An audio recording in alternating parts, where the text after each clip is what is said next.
Hey, hello, everybody. Welcome to another episode of Thinking Out Loud Live. My name is Ricardo Zulueta. I'll be your host.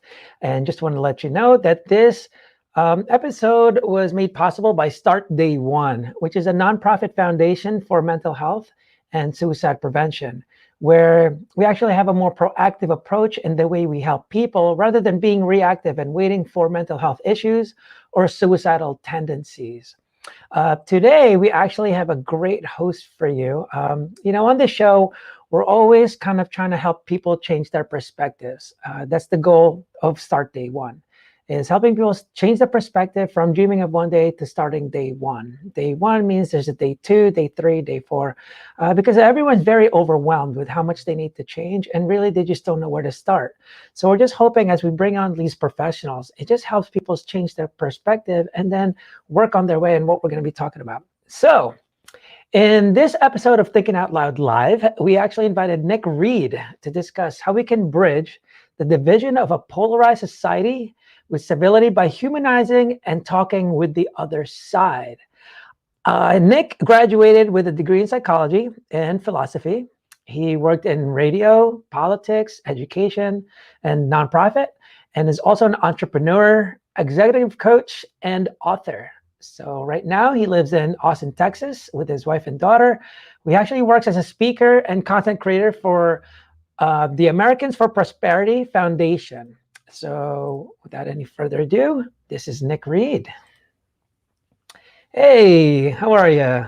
Hey, Ricardo. Good, good. You know something I got to mention? Thinking Yeah. Out Loud used to be a show a long time ago, hosted by a guy named Jeffrey Mitchlove, and he Huh. would bring on guests and have the most deep, awesome conversations. And as you were speaking and introducing it, I was just looking at the title of your show. Yeah. That is possibly the coolest title, and I'm so jealous that you have it right now. Thank you. Yeah, it was the one way that I can actually incorporate different aspects of our lives, right? Because if I just named it mental health, then everything has to be mental health. Then we can't be discussing what we're discussing today, even though That's it's right. kind of relative or whatever. But anyway, I did a quick Yeah. intro on you, but I always love when the audience can hear directly from you, kind of where you're coming from, how you ended up even, discussing what we're going to be talking about, and also like what you're doing today. And, so just to get them to know you.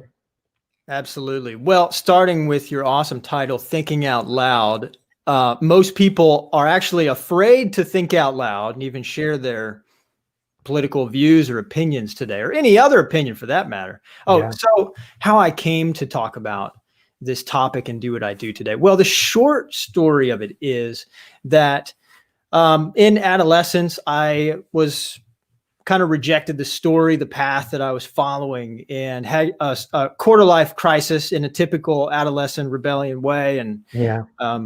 had to have a coming to personal responsibility moment. And I realized that I'm going to have to make a difference in other people's lives if I'm going to end up fulfilled. And in order to do that, you have to be able to work with other people, and no one can even talk to each other today. So Yeah. that's the short story. Okay. But to introduce the topic, for the last few years, I've been working with the Americans for Prosperity Foundation and the Grassroots Leadership Academy, helping people learn how to make a difference beyond just voting and paying their taxes. People don't know what to do. And there's a problem that they face. Everybody wants to make a difference. Everybody loves democracy. But in order to have democracy, in order to be able to make a difference, you have to be able to work with other people. And you also have to work with people often that you disagree with. Well, the problem today is no one can talk to each other about the issues that are important to them, much less work together, right? And so people end up really frustrated and afraid to share their political views, and they usually just end up in a echo chamber of people who it's kind of safe to be around, right? And as a result, a lot of people go unfulfilled and don't get to make a difference and don't get to actually experience the gratification of using your talents to make a difference in other people's lives, or to grow intellectually by thinking out loud and in conversation with other people, get introduced to different ideas, because we're just in echo chambers. So that's kind of where I am. So I help a lot of people, not just with kind of the hard skills and issue education, but also with the soft side of how do you communicate with people that you disagree with, and how do you kind of depolarize a conversation that is possibly turning confrontational, or someone's getting triggered or offended. Today, it's not just dividing our culture. Polarization and politics is dividing our dinner tables. We're all about to go to Thanksgiving, and there are people today feeling like, oh my gosh, my uncle and my sister are going to be just at it again. What am I going to do? It's creeping its vine into even our most, intimate relationships and conversations. So it's here to stay until we learn to do something about it. That's the surface level of the issue and how I got there. Yeah. So obviously anyone that's watching, this is a very huge topic right now this year, so that's interesting thing. I'd never even thought about the dinner table part, which I've been seeing, how people are really getting torn apart. So is there any specific steps, let's start at the macro level. What do you think? Let's talk about the cause first, because one of the things I tell people, mental health or whatever else, because a lot of times with the issues happening, a lot of animosity stems from the mental health, where they're at, right? So I always try to look for the cause. Everyone always mentions the result, and then they go from there. Like, we have to talk about the cause. What do you think is causing the divide? Like, what is pushing that divide? Well, that is Pandora's box. Let's open that up. Let's do it. Okay, so I wanted you to know I love talking about solutions. So just make sure that you cut me off. Raise your hand. Make sure that we stop talking about the problem and how we got here. Exactly. At some point, okay? Oh, don't worry. I'm all over that. You keep me accountable to it. So yeah, definitely.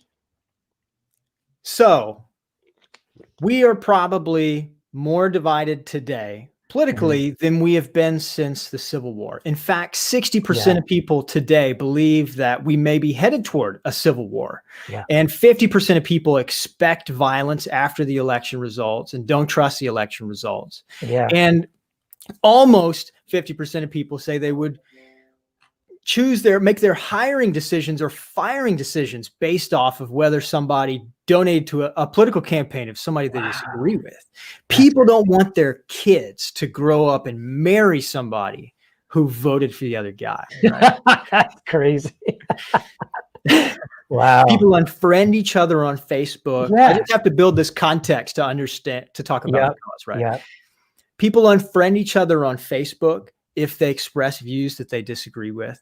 And politicians will refuse to sign on to good legislation that they agree with if it was introduced by somebody of the opposing party, and will sign on to bad legislation that they don't think is a good idea if it was introduced by somebody of their own team. But the problem here is very specific, because it's not just that people disagree, right?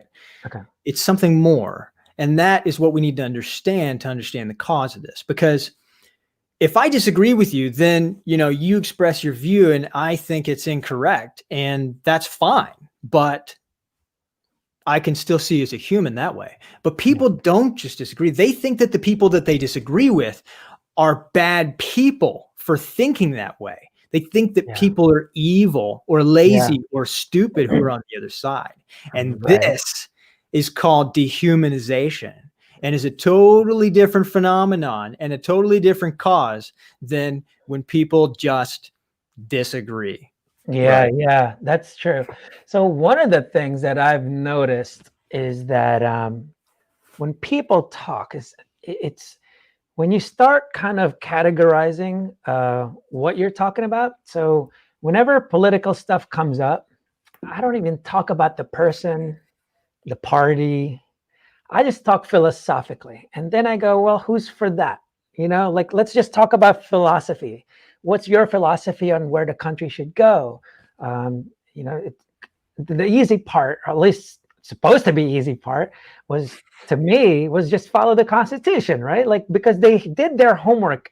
The founding fathers were really smart. They really thought about all these things. There's a reason why there's the First Amendment, Second Amendment, and all this stuff, and why So even you the can think out loud. Yeah, right. And that's why it was number one, right? So there's a lot of controversy happening with that. So I kind of advise people, like, discuss it philosophically. Don't get to Trump, Biden, because as soon as you do that, you're gonna have a problem already, right? So it's like, talk about your philosophies and then try to figure out who exactly is following that, because sometimes they have this philosophy, but then their person's actually may not even be following that, but just you have so much hatred for the other side that you didn't even care to hear it. So what are the ways that you suggest that kind of opens them up? So yeah, see, we're going straight to solution, Nick. No, let's do it. Let's do Yeah, it. And you know what? If you want to circle back to understanding the yeah, problem, I'm sure we will. there's What plenty are of the first things? Let's pretend. I love that you brought up Thanksgiving and stuff. So that's happening. So for anyone that's watching, when Thanksgiving comes and you have someone that's obviously against the whole thing, it's gonna come up. So what are kind of the suggestions to have a good dialogue?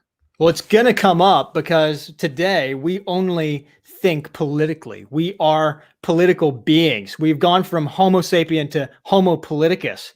We're one-dimensional. We don't know how to interact except for politically. And then you have the apolitical, and they don't know how to interact in a political way too. And that's kind of a reaction to this. Anyway, to answer your question, if I'm sitting in front of my relative at the dinner table and politics comes up, it's very true that no matter who you're talking to, even people in your echo chamber, that you will always find something that you disagree with them on. And it's because every human being is an infinitely unique individual. Right. Right. But that principle of uniqueness also means what? It also means you can also find commonalities. Right. It means you can always find at least one thing that you guys agree on, and so today, Frederick Douglass said it best, right? I will unite with anybody to do right and nobody to do wrong. Well, today, rather than coming to the dinner table and saying, I'm going to go to war with whoever I find that disagrees with me on some point, why don't you actually start a conversation about that commonality and the point of agreement and then move on from there? Because right now, if your family did that and your community embraced that, and then eventually your larger community or your county or your city or your state or the whole country, then Congress wouldn't be at stalemate. We wouldn't have a system tied up in gridlock and shutdowns. We would be able to move forward through policy over politics. And I think that's the distinction, the first easy pickings people can think about. So that's cool. So you actually suggest people look for the common ground kind of first to get the conversation started before you start yelling at each other, I guess. Is that kind of what you're saying? Yes. And policy over politics. So instead of saying, a little bit more, what do you think about the man with his orange hair? And oh, did you hear what he tweeted? Yeah. What are the actual policies that are impacting real people that you agree with or you disagree with, and talk about those. And at that point, it really doesn't matter what candidate is on the table or in office, because you can create more agreement on policies and issues than you can on party with somebody who's on the other side. You're right, exactly. So that's definitely important. And I know yeah, and that's the problem. Like especially what I don't like, because both sides is calling each other sheep, right? It's right. Weird. Both sides. So how can both be sheep, right? Oh, you're voting for him because you're sheep, and then they're going like, you're sheep because you're brainwashed. No, you're brainwashed, and it's just like, whoa. And I always tell people, like, as soon as you say the other person is brainwashed, and that's the only reason they're like that, you've already kind of offended them without even talking about your philosophical views, political views, or anything. Because right now they went on defense mode, and now they're angry already at you because you called them sheep. No one wants to be called sheep as if there's they're just a puppet and they're just following orders. So what are other things that you kind of suggest to start the conversation off that would kind of, how do you find that common ground when, they just want to say what they want to say, So what's your suggestion in that? What's the first step? Like, all right, how do I find the common ground with this guy? Well, if you're having a problem with somebody at the intellectual level and you can't get past it, it probably means the problem is actually deeper, is underneath it. And most people have a conversation with somebody about really contentious issues, and that's fine. People that they haven't even attempted to build a relationship with. And if you think about the difference in a conversation between somebody that you know absolutely nothing about, you have zero context or trust with or anything, versus the people that you trust the absolute most in your life, the people that they could say anything and you would seriously consider whatever it is that comes out of their mouth. It's a totally different relationship. Like, are you married, Ricardo? Yes. Imagine you experienced your marriage with your wife as a debate. How would that go for you? I'd win all the time. And stop recording. And delete that section. You do know we're live, right? Oh, yeah. Son of a, love you, babe. Yeah. So when we approach our best friend or our wife or our girlfriend or something like that, as if the goal of the relationship was to just dominate the other person intellectually, we can see that becomes a very toxic, unhealthy relationship very quickly. And so we don't think about that when we are talking to other people, right? That actually, if you can build some relationship with them, then it can create an openness and a trust to them hearing what you say, and can actually create that benefit of the doubt that leads to giving people the benefit of the doubt. They have good intentions and they're not out to get you, or evil or lazy or stupid because they think differently. So I would introduce the distinction. Remember this: winning people over winning arguments. I'll say it again: winning people over winning arguments. Because as true as it is that you can win an argument and lose the person, it's also true that you can win the person regardless of whether or not you end up winning a debate. Right. Yeah, that's a good point. Actually, that's a great way to change this shift in perspective. So I love things like that that'll completely shift people's perspective. That's awesome, to win the people. And that's why I kind of suggest to people, like, what's your goal?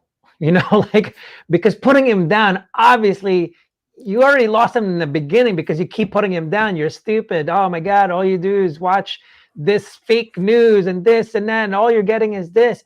Well, you just lost him, because you're not even trying to satisfy the needs, or trying to win them, basically, like what you're saying.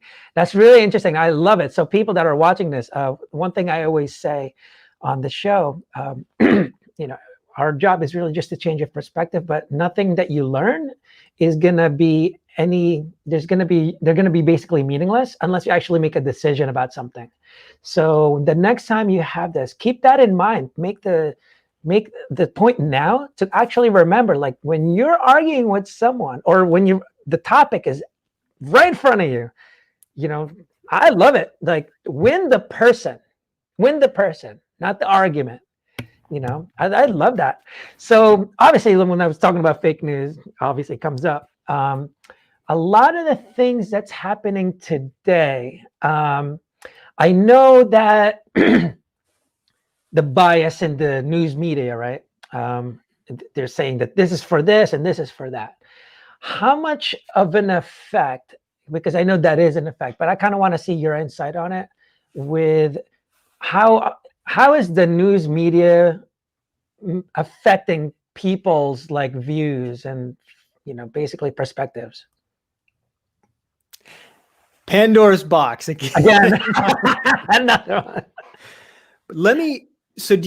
Okay, think about this. Think about the amount of time that people spend, even before COVID, watching TV, watching movies, watching Netflix or Amazon Prime. think about how many of people's experiences they get from other sources and are secondhand, right? So Plato, if you want to get philosophical, this is the chance, right? Yeah. Plato wrote Yeah. the allegory of the cave, and he postulated in this, the allegory is, if there were these people who were born and spent their entire lives in a cave facing away from the entrance, and all they could see their entire lives were these shadows on the wall cast by these puppets behind them in a firelight. Then if they were allowed to be untied and to turn around, say 30 years later, and to see the actual objects that cast those shadows, that would the shadows on the wall be more real to them than the objects that cast them, that cast the shadows? This was the allegory. And so when I think about the media and even all of the entertainment that people are downloading, and this is not to create a scapegoat, but I do think that there is an inherent risk in having the vast majority of your life experiences come either secondhand, filtered through the news media, which is completely 100% one-dimensionally political, or say Hollywood or something. You know, this is a danger, but still every single person is doing it voluntarily, and the personal responsibility is on the individual, is on every single person to be living their own lives.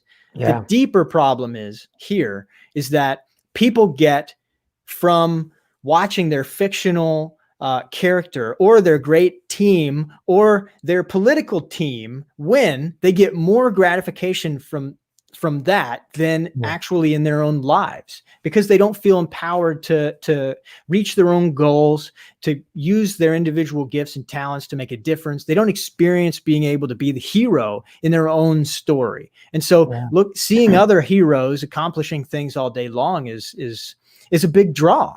Yeah. One of the things I know you mentioned before, like, you know, they're being voluntary about it and stuff. One thing that I've noticed, and I don't think so many people realize that this is happening. We kind of have our own internal algorithm, right? But social media has an algorithm that tries to figure you out, trying to see what it thinks you like. And what I've seen is when you're there, let's say you watch a BLM thing, right? If you watch the whole video, just because you were curious, Facebook goes, whoa, Ricardo watched the entire video. So what we're gonna do is show him more of these videos because he seems to like it. Not by choice, not by voluntary, because they know how to kind of psychologically just get you. Because if you're watching, I don't know, what do you call that? You know, some kind of show, the American Idol, things like that. All of a sudden, every show, all of a sudden you'll see all these singing shows will come up. So to people, that's why I kind of tell people you have to be kind of empathetic. Why they're voting for that person. If you want to win them, then you got to understand them, why they even came up with that, or be curious at least, like, how did you come up with that stance, right? And you have to understand when people are watching, and that's why I see all these angry fucking people online, is because they just saw hundreds of videos, COVID, Black Lives Matter, riot. Because once you saw one, I mean, you get an influx of all this stuff. And you're only seeing one side. So whoever's for Biden and you watch a Biden video, all you're going to see is Biden. That's why you don't know the other side at all, because social media goes, yeah, but you don't seem to like that. I saw you watch this video, and you watched the whole thing. Let me give you more. Until you really break it and watch this side, the social media networks, the algorithm is going to say, well, it doesn't seem like you're watching most of it, because if you keep watching the entire videos of this candidate, you'll never see these, because they're going to go, oh, it looks like you don't want to see this. So we'll just stay there. But what's more attractive? what you see online, right? The more attractive stuff are the ones that get you right here, like the riots, the COVID, the fear, and news media loves this, right? They know that you're attracted to this. They get more money this way. You get more attention this way. But you have to understand how that's affecting. Like, how do you feel about that? Like, what's the, because, it's not even their fault. They're kind of just going on social media, Right. just doing their thing. And all of a sudden, that's all they see. So they're like, oh my God, racist, totally racist. But the other side is going, your Canada's racist. So it's like, right? So it's kind of like, so both are racist. I picked so what do you do here? So what do you think about that when, Well, this triggers the conspiracy theorist in me. I want to imagine that there's these technocrats on the other side of these giant social media companies, that are pulling the strings like puppeteers, right? But yeah, there's a part of me that has to realize that's kind of the same trap that people fall into when they get into a really polarized situation and dehumanize the other. So we can dehumanize the rich, and the rich can dehumanize the poor. Dehumanization knows no bounds, knows no limits. So I have to be very careful, even though I love to engage with my conspiratorial friends in all kinds of philosophical rabbit holes, right? Yeah. And it shows us what we're interested in. I'm sorry, go ahead. No. To me, it's just like, I think it's always beneficial to be always open-minded, always. It's like, it's better to see what other people are thinking, than you thinking everything, because everything is an assumption, like you don't know until it's proven, right? And it's really difficult. Like, and it's crazy how both sides can be so, the conviction on each side. How can that be possible, right? Well, because you're not even looking at their side whatsoever. So obviously, that's not going to work. From as an entrepreneur, right, as a startup and all that stuff. Like I mentioned before, everything I know about my startup is an assumption until I actually talk to the customers and figure out, what are you guys looking for? Why do you like this? And things like that. That's why you do these surveys and stuff like that, research, things like that. And I feel like when people, to really understand, like, in a conversation, instead of yapping, do you agree that we should be asking more questions rather than telling? Well, learning is not going to come from hearing anything out of the mouth of somebody who knows everything that you already know, and no more and no less. I mean, all right. So since you love philosophy, let's do another little thought experiment here. Imagine that you succeeded in convincing everybody in the world to convert to your belief system or ideology, right? And not only that, let's just get comical. They look like you, they walk like you, they talk like you. They are you. The whole world is nothing but you. Well, now actually think about your life. Think about a day like that. That might be pretty interesting. A week like that, getting old, second bite of vanilla. All right. A year like that, your life like that, multi-generations where everybody's the same. What a boring and lonely place. Definitely. Like, what would you have to bring to the table? Hey, you know what? Oh, you do know what? Can you tell me? No, you can't tell me because you don't. That's hilarious. We need other people's perspectives to get at the truth. We're all looking at the world from our corner of the universe. And this isn't to invalidate everybody's perspectives. On the contrary, it's to validate all perspectives, right? And there's an interesting study that is extremely loosely connected to this, but it's going to make a lot of sense, right? There was a study looking at how accurate individuals were at guessing the count of jelly beans in a jar, right? And what they found is a person's guess is extremely inaccurate, right? But when they averaged lots of people's guesses, like hundreds and then thousands, they found that the more they averaged, it was uncanny how spot on it became. And there's something about this. Yeah, right? Wow. There's something about this that says that we need other people's perspectives to get more near to the truth. And there is this really bad story, right? That there are these ideas out there that are dangerous to people, and we should eradicate these ideas rather than teach people to think for themselves. We Yeah. should tell people what to What think, to think. Yeah. right? Not how to think. And instead of people end up unable to think, and then they just go ideology shopping, right? And Yeah. what you end up with is you get the two-party system, you get the polarization that we're experiencing. It's a giant mess. And until we can change our story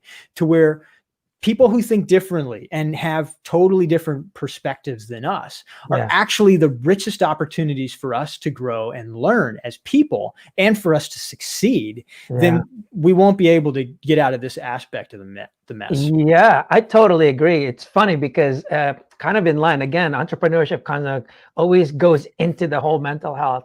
One of the things that I've learned is that it is impossible to learn if it's impossible to fail. Impossible. So, right? Yeah, it's kind of crazy. So true. Yeah, so it's the same thing you're saying. Like, and I've learned a lot. Still learning, man. I should be learning lots. Right. And it's funny because when you think of it that way, it's like you don't know everything, and it's impossible for you to have all the solutions, because that means you can basically solve every freaking problem. It's impossible. You have to learn. That's why it's hard for computers and stuff to learn. They don't know how to fail. Like that's what makes a human, is the mistakes. The less human you are and robotic, the less humanized you become. It's like the more knowledge you see, people that are like, they project that in movies. People that are really smart don't know how to communicate. Why? They don't know how. They're in such logic, 0 and 1s. Like, they don't know how to communicate with you anymore. But I love that you're like very philosophical. One of the things, and it's so funny, I don't know if it's strength or a weakness. I think more of a strength, and here's what I think. You're too kind. The reason I think that, so I took this one philosophy class in college, right? And I thought it was just one of those, oh, dude, easy class. I got this. I just need those credits so I can graduate, right? Just a little something to add on. One of those what do you call those? So anyway, or, yeah, exactly. Like additives or whatever. I forgot what it's called. That's how I ended up in philosophy, actually. Oh, okay, yeah. Well, most people stumble on it. Easy class, right? Know nothing. Oh my God! Yeah. I'm like, philosophy, cake. So anyway, it was one of the hardest classes I ever took. That's one, and two is that it is something that's actually helped me develop a better person throughout my life. And here's why.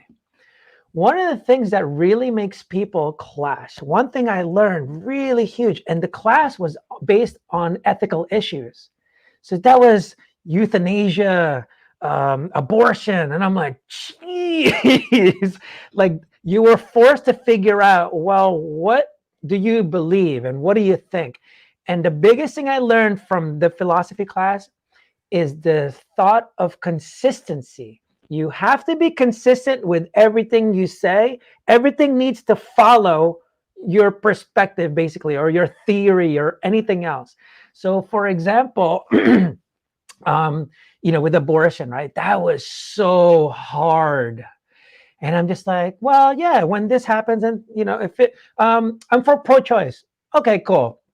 But why is that though? It's like, so when is it a baby? When is it a human? Because if you say like, oh, when there's a heartbeat, well, chicken has a heartbeat, but we're eating that and killing it like crazy. Right. So it's like, so it becomes like, nope, that doesn't fly. Next, you have to be consistent. It's like, all right, well, I guess when it's already developed this and this and that, it has to be human, not just a heartbeat. It has to be human. Da da da. Okay, cool. So that means if it somehow gets killed before that, you can't sue a pregnant lady then, right? Because it wasn't human yet. And it's like, fuck, no, so inconsistent. Nope. Next one. So it would really force you to go, all right, what is my philosophy? And people butt heads because they think they have this philosophy, but it's not it doesn't make sense on the things they do. For example, I want socialism, but I also want the war. Ooh, that's not gonna work. That's not enough money for that. Like, so you really have to be consistent in what you want and why you want it. And what I like about philosophy is it goes all the way back, and then everything stems from there. So like, what's the biggest thing that you kind of implement as far as the philosophy goes, like with what you're doing with bridging the divide and stuff? Like, what's the I feel like it's what's the bottom of Pandora's box? I mean, something. You know what I mean? Like, where is it all? What do you see? Like, where it's coming from, where it's stemming from, or whatever? Like, what's how we doing on time? What is it? How we doing on time? We're quick shortcuts. Little summaries. Okay, so you want the short version of it? Yeah, I mean, okay. we got time, dude. Okay. Yeah. Okay. So Carl Jung, famous Swiss psychoanalyst, spoke about what he called a tension of opposites. And he described today what is basically our inability to be confronted with somebody who has a different perspective than us without us getting insecure about our core fundamental beliefs. Okay. Dehumanization is the result of trying to solve a really psychological problem. Mm-hmm. Okay. When an individual is born, they grow up, they're born into a very specific relationship. And that relationship with your mother in symbiosis is a relationship of 100% dependency: food, water, shelter, protection, everything. But we grow from dependence when we learn to crawl and walk and talk and become our own mom and dad into independence. Okay. But when we grow into independence, we throw off the chains of our old way of relating to the world and a way of connecting to it. And we have to learn a new way of relating to the world and bridging that divide between us and the other and everything. Mm-hmm. And if we don't, then we can end up extremely alienated and isolated in like a prison of isolation that can drive people with like a separation anxiety to do all sorts of weird shit that doesn't really work, but it works for a while to escape that feeling. So case in point, we have a conflict. You think differently. You have a different perspective than I do, right? Mm-hmm. Boom. Oh my gosh. Wow. Yeah. That threatens my own perspective. What am I going to do? So one way to solve this conflict is I try and get rid of one of the two, me or you, right? And so I'll try and win. I'll turn this into a debate. And if I can get you to convert to my point of view, right? Then you don't have a point of view. It's just my point of view. It's all me. There's no you. So there's no conflict. Yeah. Except you never get rid of the other. Well, the inverse of that is I'm confronted with something that conflicts with the way that I think about the world. And there's that tension of opposites again. And I go, oh my gosh, what am I going to do? I guess I'm going to just adopt that ideology or belief system or join the party or the team or whatever. And then I lose myself in that and I stop thinking and turn off my brain. And then there's no me, there's only that. So there's no conflict. That's it. No, you're good. And except you never get rid of yourself. Yeah. And so it's a temporary escape. And the problem with it is you build a tolerance like a drug. You need a higher and higher dose each time to get the same effect. And so what happens is you need to convert people even more and more. And then you're at the dinner table and now you can't just talk about the things you agree with. They have to believe the same thing as you on every point, right? And everything. Or you have to get rid of all of your beliefs and join and apply some ideology to everything in your life without thinking about anything, or tune your moral compass to whatever the authorities say is the law. And you reach a point where you can't escape anymore. You can't get the same effect. And what happens is a polarization. The alienation comes back into play. And where we are at today is the penultimate polarization that we could ever have. And out of this could come something amazing. If you look in nature, when you bring opposites together, you get life. Yeah. You get the evolutionary and the creative process. What could come out of this is we learn a lasting solution to the problem. We learn how to relate to each other in a way where we have a real sense of togetherness and unity without having to give up anybody's sense of integrity. Yeah. So good thing you kind of brought that up, but thank you for that. It makes sense. You know, when we're talking about, political stuff and everything, right? It's a lot of times their emotions kind of go up because they look at the problems that are happening today and stuff like that, right? Someone just kind of commented, the means to challenge becomes higher. I guess while you were talking, I figured I'd put that up there. But anyway, one of the things that I see that's happening today, when everyone's getting all confrontational because they're talking about the problems, right? One of the things I can bring up right now, BLM, right? The only reason it's doing that is because it's meant to solve a problem, right? The problem is, again, that when people are talking about problems, so this is what I suggest to people that are trying to find solutions to problems. You have to look at the cause, not the result. Now, the cause, you have to remember, is always a verb. It is never a noun. There has to be some kind of action happening. You can't say, because just to put it in mental health, it's, let's say, obesity. It's because of the food. Like, no, it's because of how much you're eating the food. Because that's the verb. It's not the food. Or the diabetes. Oh, it's my diabetes. It's like, no, it's because you're eating the sugar. That's why you have diabetes. So everyone is so focused on the result. Now, when you focus on solving the result, you never fully solve the problem, because the cause is still happening here. So one big example is people say racism.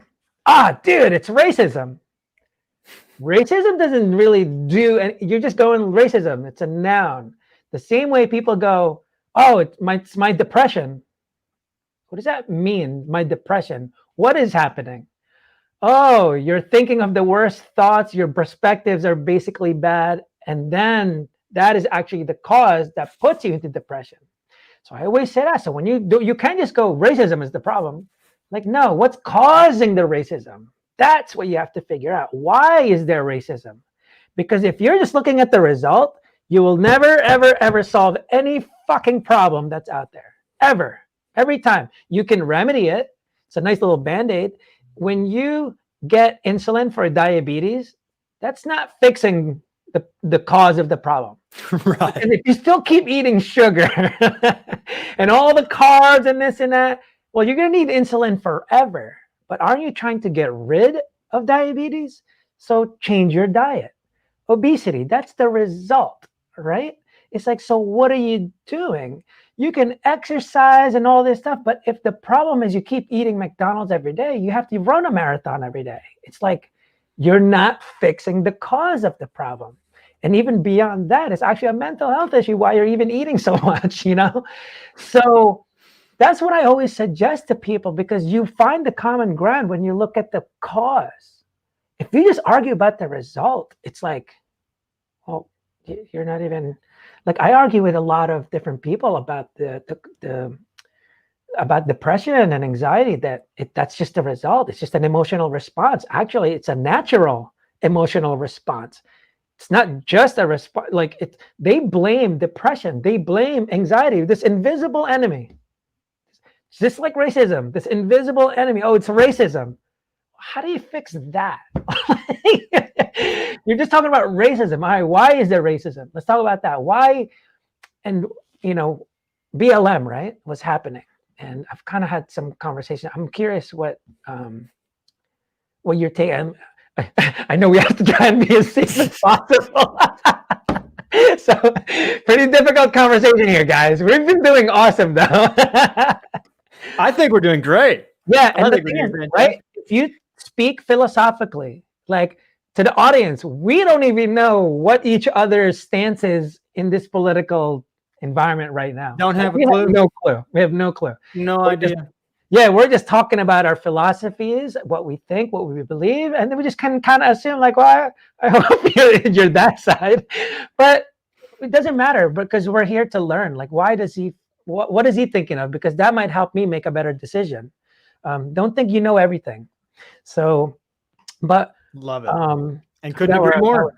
what's that? Couldn't agree more. Yeah, so see, when you have a discussion like this and you're really talking about the cause becomes a different story. If you're just talking about, all right, let's go with BLM because that's kind of what I'm mentioning.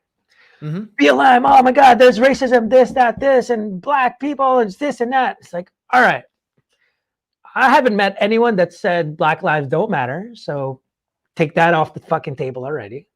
I know people get upset when you say all lives matter.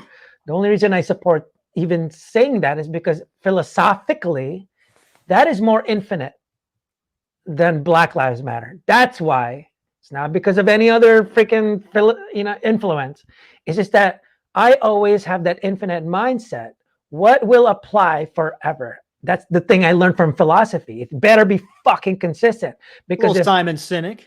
Yeah, right. A little bit of that, and then that's like, oh, that's what he's talking about, the infinite mindset, basically. And totally different I didn't know how to game. explain that, and and that's why that sense of purpose is really important because and the way you come up with your purpose, and the cause too. Like it's something that's consistent that goes through. So it's really hard for anyone when you're arguing, but you yourself is inconsistent.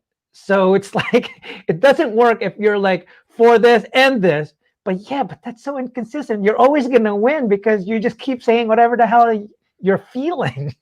You know what I mean? So it's like, well, what's your goal? I don't understand what your goal is because you just kind of keep saying whatever you're angry about, So when in the case of BLM, it's like, stop talking about that. It's like, why is there racism? Because guess what?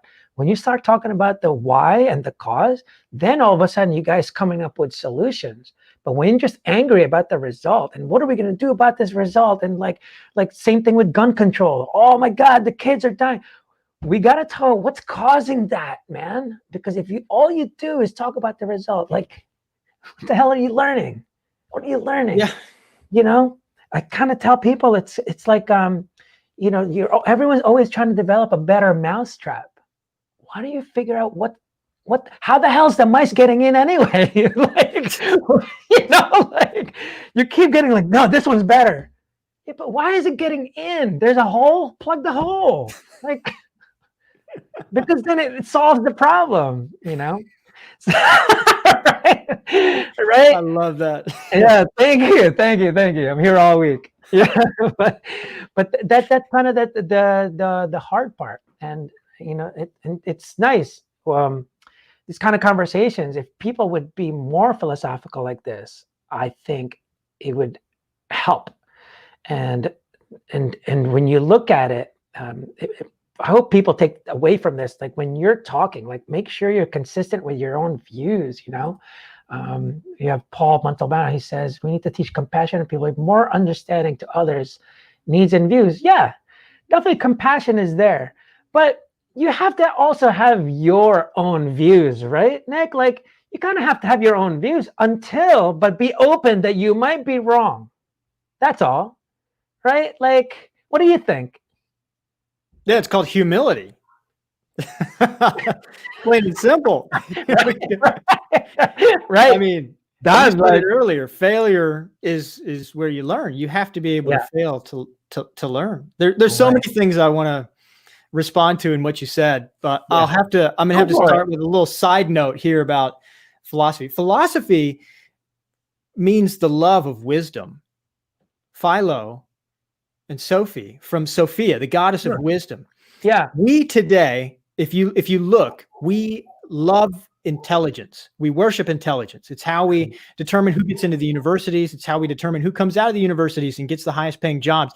We usher them in front of the TV cameras and in positions of authority and leadership all the time, all based off intelligence. But intelligence, I would say the best definition I've ever heard is the ability to manipulate people, things, and ideas in order to achieve a certain result. Huh. But it doesn't guarantee, I mean, a computer can do that. It doesn't guarantee that that result is going to be healthy or productive or beneficial for anybody. That's something else. And the term Homo sapiens from Latin means sapientia, which means it's a complex word, but it means intelligence, discernment, and wisdom. And we got that first part of intelligence down, but the discernment and the wisdom, that's something else. And that's what we need in order to determine if the results that we're after. What? Can you elaborate on discernment? Like what exactly the definition? Like, I don't really.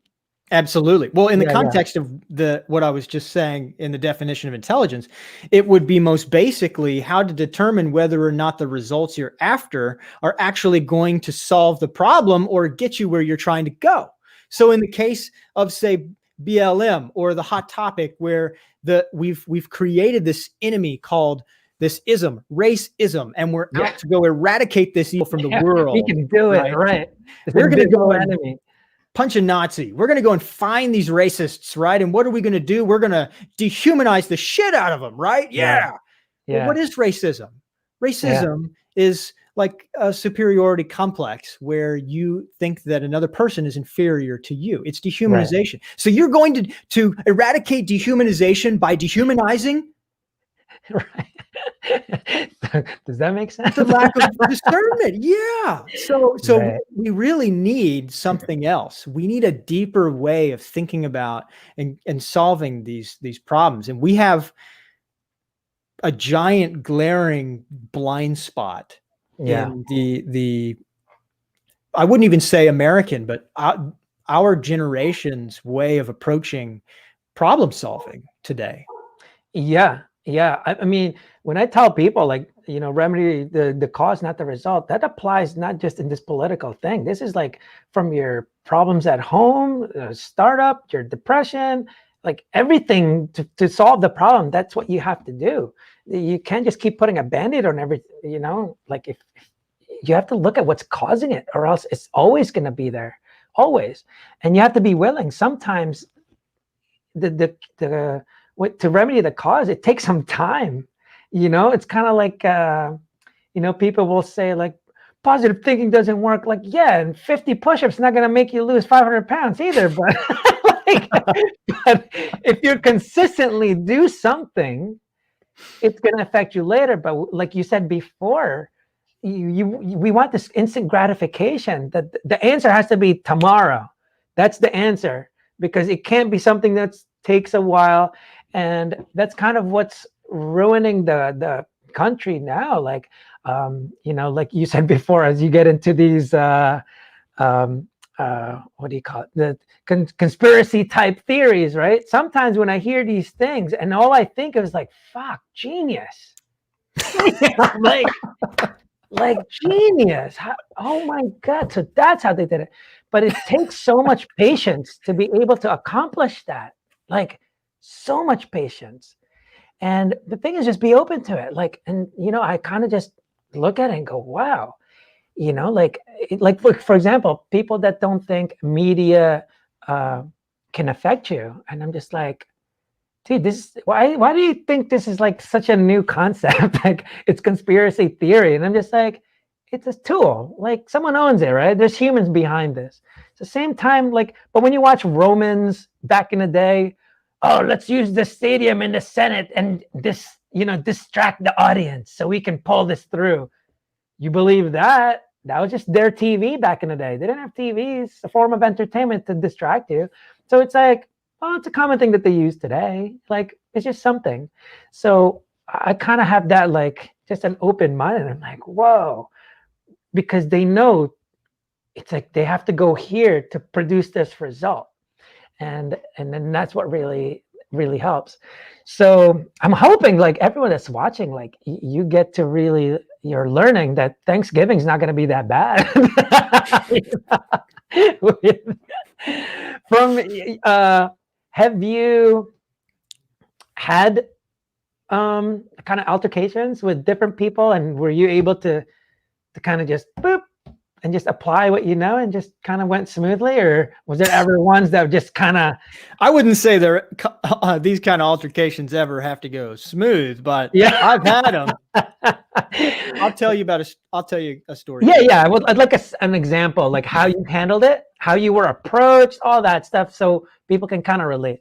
Absolutely. So I believe it was 2014-ish, maybe, height of the Iraqi-US war. Mm-hmm. And I'd moved to Sweden and was going to the language school to try and learn Swedish. And someone heard me across the hall speaking with a North American accent and started walking over. And it was a big Iraqi guy with his 5 big Iraqi friends. And I'm on crutches. It's a very vulnerable situation, crutching on ice, like a bad Disney movie. And, right. Yeah, stupid injury. And he comes up to me, and the first words out of his mouth is religion and politics in like a breath. Hey, you're American. No, what do you think about Obama? What do you think about us Muslims and Iraqis? Isn't it true that on American TV, all they show is us Muslims as terrorists, blowing things up and doing bad things? Isn't it true that? And he goes on, and I'm like, I start to argue with him. I'm like, oh yeah, well, isn't it true that on Iraqi TV, all they show is U.S. soldiers blowing people up and doing bad things? And yeah, right. And I start to get into him with it, right? And I'm like, whoa. Okay, hold on a second. Yeah. In this conversation, you and I are always going to end up on the other side of some fence. Yeah. Why don't we do this? You walk away, because I'm on crutches, and come right back. And this time, I want us to talk to each other like we're brothers. Because you don't know it yet, but we are brothers. Yeah. And he looked at me kind of out of the corner of his eye, right? And then he looked back at his 5 big oily buddies. And he looked at me and he said, but that is how I want to talk to everyone, my friend. And I keep getting into these silly arguments with people. I tell you what, why don't you come back to my place? I will cook you dinner. We will get to know and share about our cultures with one another. He invited me back to his place. Wow. We sat on the floor. We ate traditional Iraqi food with our hands and shared about our lives and the culture. And do you know what I learned about Abdullah? Yeah. His family had been a casualty of the Iraqi war. Wow. By U.S. soldiers. And I was the first American he had ever met. Oh, wow. And he looked at me and I was his boogeyman. Wow. He saw America and he projected onto me his past, his experiences, his family. Wow. And this guy had the courage to walk up to me and confront his boogeyman and have this conversation. But you know what? Through all the fog, the light shines twice as bright when it's coming from out behind the clouds. And to know those clouds is there is like it could be an exciting opportunity for the most incredible experience if you could just break through it. That's relatively speaking, that's a freaking awesome story. And that's how you win the person at the argument, people. That's how you do it. We probably agreed about nothing. Like, whoa, that was huge.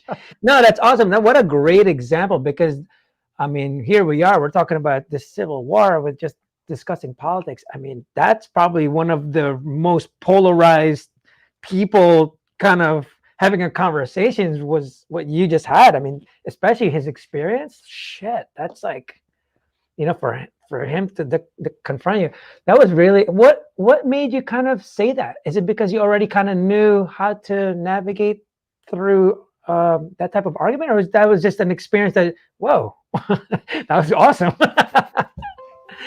Well, because I had confronted my boogeyman at some point, and I had realized that I had obviously some issues with authority and specifically law enforcement. And I had some bad experiences.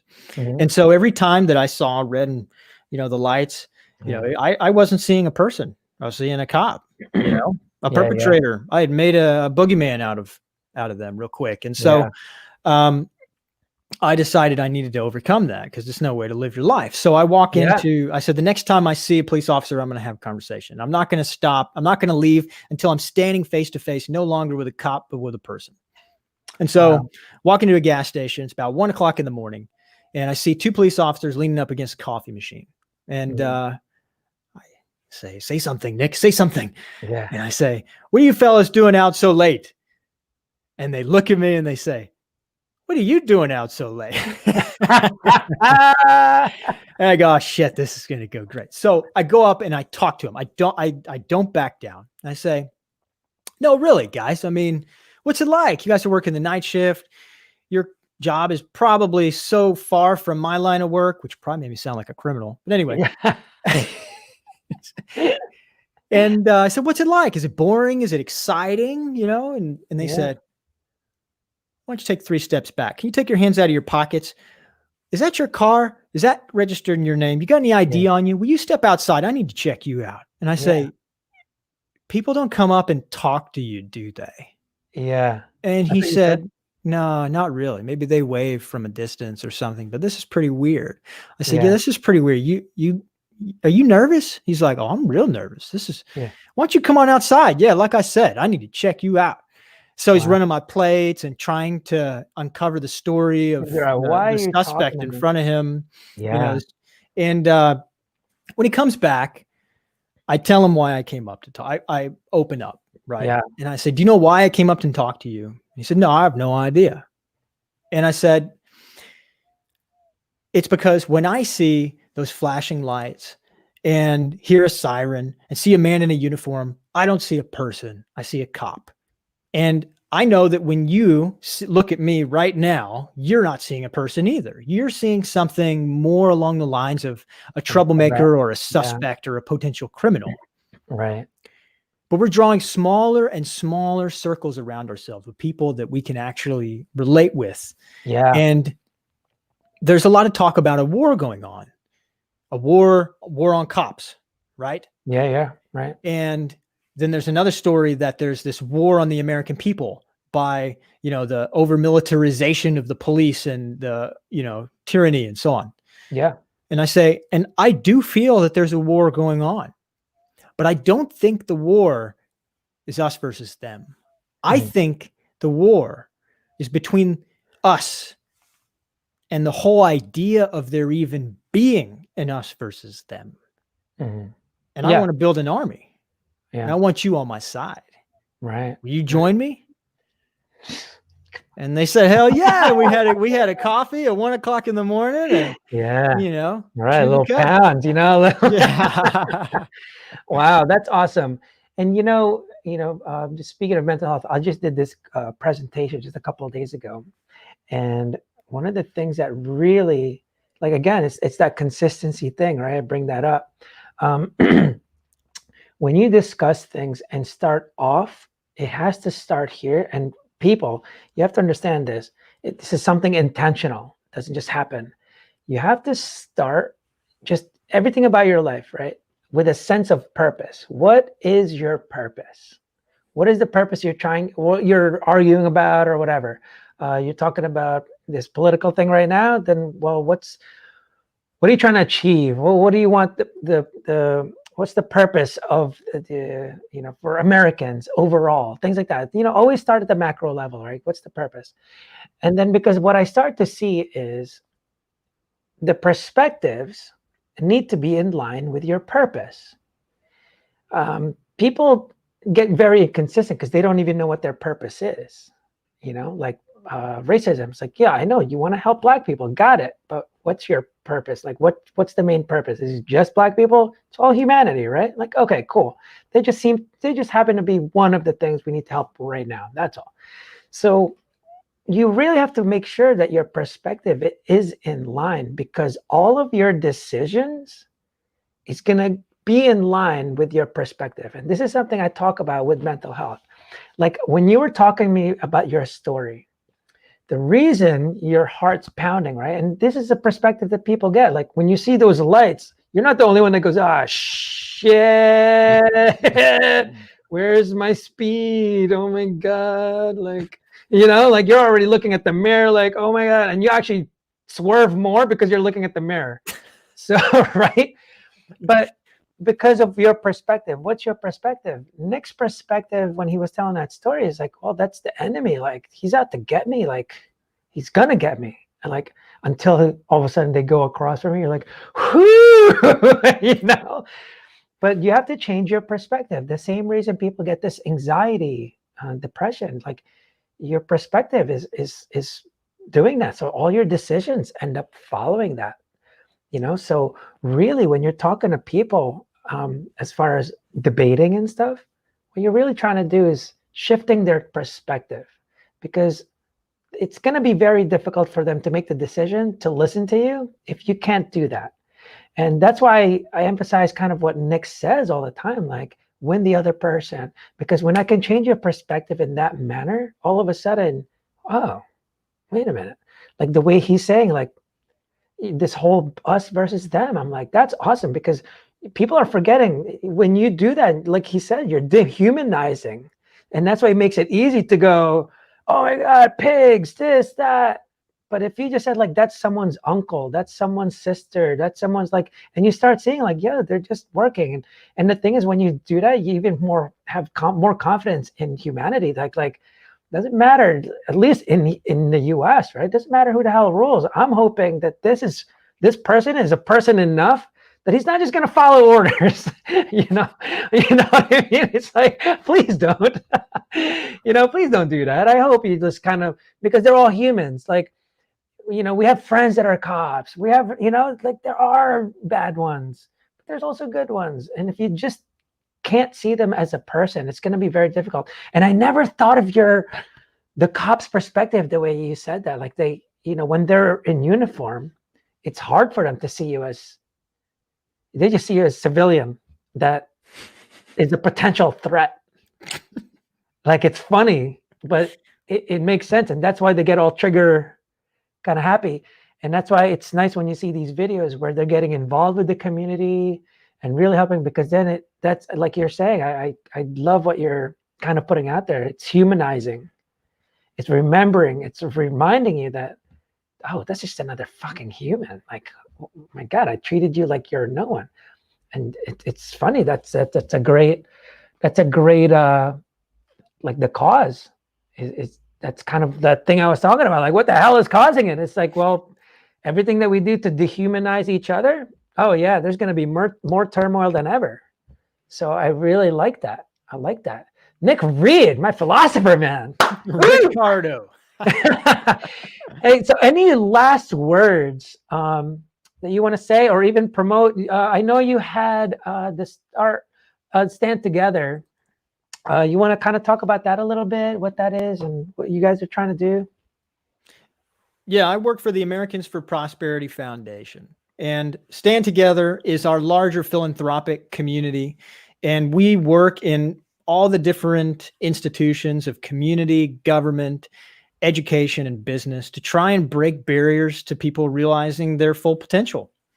And we specifically work within the institution of government and Americans for Prosperity, and also culture change around that, because policy flows downstream of culture.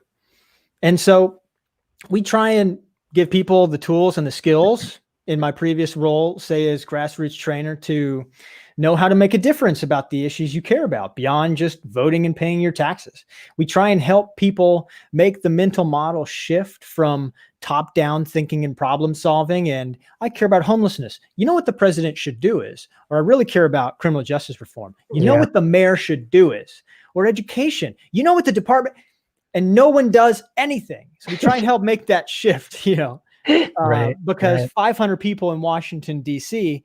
just can't logistically solve all the problems of 330 million people across the continent that they've never met and don't know anything about. Right. So we help with that. And generally try and give people the knowledge and the tools and skills to make a difference, contribute, and play an active role. Yeah. Hey, Nick, thank you so much for taking the time to speak to us and our audience. And like we said before, start day one, we're just hoping that this can help, because with everything that's going on, I consider it a very a mental health issue. So I love that you say that, like, we're trying to change the mental shift, and because that's where it kind of stems from. Everything that we do is just an extension of ourselves, and it really just starts there. So I love what you're doing. Like I said before, everything that you learned here, or we hope we kind of change your perspective on some aspect of your life, but it's all meaningless unless you make a decision to remember, to implement it, to execute. So I guess, and that's it. Thank you again, Nick Reed. Thank you, For Ricardo. everyone. Yeah, Thank you so much for the opportunity. Yeah, of course. I hope everyone learned something. If there's any last comments, let me know. But right now, you can check him out, standtogether.org. You can probably see him on LinkedIn too, Nick Reed. So look him up. And I got a last word if you want me to give one. Yeah, go ahead. So I remember when I found a sense of purpose at a time when I was really lost and didn't have one. And I was just going around from, party to party, wondering, what am I doing here? What is this whole thing about? How did I get here? And I remember walking out into the snow and laying down in a park and staring up at the sky. And just then, and this is not a joke, the clouds parted and a meteor came streaking through the atmosphere. It just popped into the atmosphere, streaked across the sky and popped out, and it was gone. And I thought, my God, that's it. I don't know where I came from or where I'm going after I leave this world, but while I'm here, I'm going to light up the sky. And I'm going to bring magic and wonder to everyone that passes through my world. That's awesome. That's awesome. Look at that light, guys. That's what's up. And that's how it all begins, people. Like I mentioned, it starts with purpose. And all of a sudden, once you start seeing your perspectives matching that purpose, all your decisions will just follow. And then that's what happens. But, as something I tell people, your perspectives are always shifting by experiences. When you have a traumatic event, all of a sudden, Nick probably went through that. It's human nature though. Whereas like, I'm not going to light anyone's life. And then you got to shift back. It always happens all the time. But when you have that purpose, that's why purpose is very, very important, because without that, it's really hard to keep your perspective in line. It is. And if I can add on to that, it's not just, there is purpose embedded in you being a human being. The opportunity to be born already. That's how you're starting out. Else. You're starting, right? You're born already. You got to remember it. Yeah. When a bug is born, okay, all of the actions that they will take in their entire life are already predetermined for them in their genetics through their heredity. All right. They can take off in the air and fly right away. When a deer is born, okay, it can basically take off on a sprint within minutes. All of its stuff is instinctual, right? But when a human being is born, we are born the most helpless creature on the face of the earth. Why is that? It's because we are born fundamentally differently than any other being on this planet. And that is with magnitudes more degrees of freedom, so to speak. So freedom is not just who we are, it is what we do best. Life for us is an open-ended book. We get to choose we're taking an active role, whether we like it or not, but we're choosing whether we show up and be creative or destructive or be kind or be mean. This creates the opportunity for us through freedom for two incredible things already. Okay. One, through freedom, you can receive things freely, and that makes all of life potentially a gift. The next breath doesn't have to come, people. The next heartbeat, not guaranteed to you. The next time you go to sleep, you think you have to wake up. Guess what? You don't, but the next time you take a step and the ground is underneath your feet, it is a gift. Right. And through being able to receive the gift of everything freely, to be surrounded by gifts is to be rich. Yeah. Rich, like people spend their entire lives trying to stuff this hole in their hearts with all kinds of things that no amount of material things or experiences could ever really fill. And just being alive could come with the most intoxicating sense of wonder and gratitude. Intoxicating, like most people spend their entire lives, and some people in college and often getting extremely intoxicated because life lacks that sense that just living can be intoxicating, right? Yeah. Yeah. But beyond receiving things as a gift, you have the opportunity to show up and actually be a gift to others. Mhm. You get to do that. There has never been anybody in the history of the universe like you with what you have to offer. And there never will be ever again. You are an infinitely unique individual with unique life experiences and talents and knowledge to share. And you can make people's lives rich and then enjoy life through their eyes just as much as your own. And it's funny, like we just gotta keep on going. Sorry, this is my fault. No, because after you say that, and all of a sudden something comes into mind, because when I discussed that you need that sense of purpose, purpose is never about you. A purpose is always something that benefits others. Always. It's not, I'm gonna be the richest man alive. That's my purpose. Like, it's not a purpose. One, it's a noun. It's not a higher purpose. Yeah, it's not a higher purpose. Even like, think of the highest purpose. I'm gonna be the president. I'm gonna be this. That's not a purpose. You want to be there so I can help as many people achieve their dreams. That's a purpose. But saying I want to be the richest person, I want to be the president, that's not a purpose. It's a noun. Purpose is always some kind of verb. To do this, to inspire, motivate people, to help these people. So remember that when you're developing your purpose, it's never about you, ever. It's always about giving. It's always a benefit to other people. So, it is. Can I do the cardinal sin and make an analogy on top of that? Go for it. You're so gracious. So I'm going to tell you a joke. So a guy walks into a bar, okay? Second story bar, walks up the stairs, sits down, says, bartender, I'll have a flying saucer.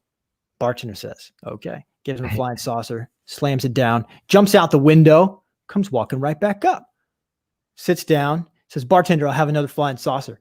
And he says, okay, gives it to him, kind of shaking his head, slams it down, jumps out the window, comes running right back up. Now all the people are looking. So guy two comes and sits down next to guy one, says, what are you drinking?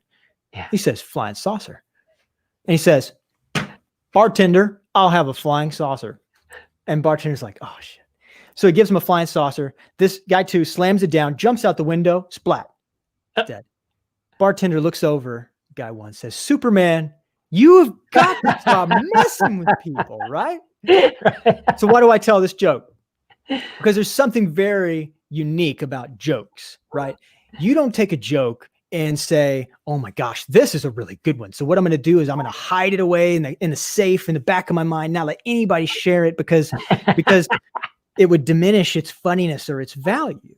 A joke, in order to enjoy it again after the first time you've heard it, and I've don't know how many times I've heard that joke. It's not funny to me anymore. To enjoy it again, I have to share it. I have to give it to other people. And that's like purpose. Purpose is something that has to be for other people too, not just yourself, or else you actually won't get to experience a purpose. Right. Well, obviously we're going to have to invite you back and get all deep on some mental health aspect, like I'm done. Yeah, today you're done. That's it. He let it all out, But no, it's great to talk to someone that, I like that you're philosophical. I've only had most of the people that come on don't think about that. It's the result. This is what I think and this and that, but there's no like underlying thing. But again, thank you again for taking the time to talk to our audience. And I hope everyone learned something. So implement what you've learned. Remember what we've learned. It's all about humanizing each other, whatever you can do to do that. And also when you're having an argument with someone, remember that, you want to win the person, not the argument. All right. Thank you again, Nick. I really appreciate it. Thanks for having me out. Yeah. Till next time. Care. Yeah. Till next time. Yeah.